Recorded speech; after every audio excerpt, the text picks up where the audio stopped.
দিন দিন ভয়াবহ রূপ নিচ্ছে মিয়ানমার সীমান্তের পরিস্থিতি।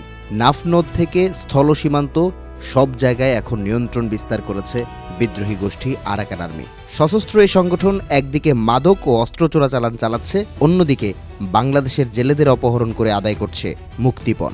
সীমান্তে বাড়তি সতর্কতা সত্ত্বেও বিজিবি ও কোস্টগার্ডের জন্য পরিস্থিতি নিয়ন্ত্রণে রাখা বড় চ্যালেঞ্জ হয়ে দাঁড়িয়েছে।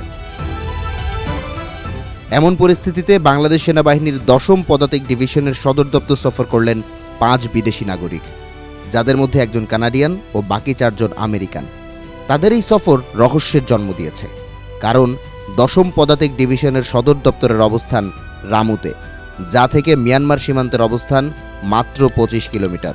নর্থ ইস্ট নিউজের প্রতিবেদন বলছে, গেল 10 জানুয়ারি এই 5 দর্শনার্থী ঢাকায় পৌঁছান। বিমানবন্দরে তাদের অভ্যর্থনার দায়িত্ব দেওয়া হয় সেনাবাহিনীর 2 কর্মকর্তাকে। জানা গেছে, এই দলের সদস্যরা যুক্তরাষ্ট্রের ভার্জিনিয়া ভিত্তিক অল্টারনেটিভ পাথস ট্রেনিং স্কুলের সাথে যুক্ত। রামুতে ঠিক কী আলোচনা বা কাজ রয়েছে সে সম্পর্কে বিস্তারিত তথ্য পাওয়া যায়নি। তবে বাংলাদেশ সশস্ত্র বাহিনীর ঊর্ধ্বতন সূত্রগুলো জানিয়েছে যে 5 জন বিদেশি নাগরিককে কুর্মিটোলা গলফ ক্লাবে আতিথেয়তা প্রদান করাটা ছিল অস্বাভাবিক। কক্সবাজারের ট্রলার মালিকদের তথ্য বলছে, নাফ নদী নির্ভর 101 জন জেলে আরাকান আর্মির হাতে অপহৃত হয়ে এখনও নিখোঁজ রয়েছেন। প্রায় 2 মাস পার হলেও তাদের কোনো খোঁজ পাওয়া যাচ্ছে না। এমন পরিস্থিতিতে শীঘ্রই মিয়ানমারে আরাকান আর্মির আস্তানায় বাংলাদেশের হামলা চালানোর গুঞ্জন জোরালো হচ্ছে। বিশ্লেষকদের ধারণা, নির্বাচনের আগেই চালানো হতে পারে সার্জিক্যাল স্ট্রাইক। গুঞ্জনের পালে হাওয়া দিচ্ছে হঠাৎই যুদ্ধবিমান মেরামতের ঘটনা। গেল সপ্তাহে ঢাকায় পৌঁছান একদল চীনা সামরিক টেকনিশিয়ান।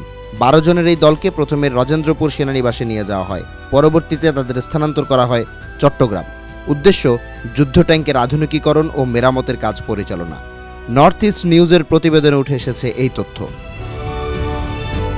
প্রতিবেদনে উল্লেখ করা হয়, চীনা দলটিতে 7 জন টেকনিশিয়ান ও 5 জন বিশেষভাবে দক্ষ মেশিনিস্ট রয়েছেন। বাংলাদেশ সেনাবাহিনীর উচ্চপদস্থ সূত্রের বরাতে নর্থ ইস্ট নিউজের দাবি, চীনা দলের সদস্যরা চট্টগ্রামের ফিল্ড ফায়ারিং রেঞ্জ পরিদর্শন করেছেন। বর্তমানে T-59 দুর্জয়, T-69, VT-1A ও VT-5 লাইট ট্যাঙ্কের প্রয়োজনীয় আধুনিকীকরণ ও মেরামতের কাজ করছেন তারা।